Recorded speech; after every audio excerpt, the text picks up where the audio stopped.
তো হ্যালো, আপনারা দেখতে পাচ্ছেন আমরা তখন প্রেডিকশন করছিলাম যে মার্কেট যদি এই লেভেলটা ব্রেক করে, এই হায়ার লোটা,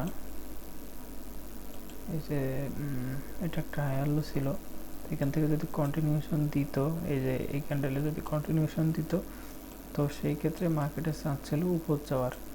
কিন্তু উপরে না গিয়ে কী করছে, ব্রেক করছে, করে যদি রিটেস্ট করি ডাউন সাইড কন্টিনিউশন দেয়, যখন আমরা দেখতে পাচ্তেছি ডাউন সাইড সেলার কন্টিনিউশন দিছে, তো এই পর্যন্ত আসার আমাদের একটা টার্গেট ছিল যদি ব্রেক করে ডাউন সাইড কন্টিনিউশন দেয়।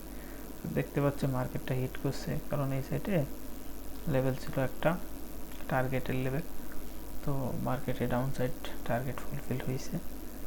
তো আশা করি আপনারা বিষয়গুলো হয়তো এখন এইভাবে বুঝতেছেন না। আমাদের চ্যানেলে যদি রিচ হয় ভালো, চ্যানেল গ্রো হলে এইগুলো বিষয়ের উপর আমরা মোটামুটি টপিকস নিয়ে আসবো।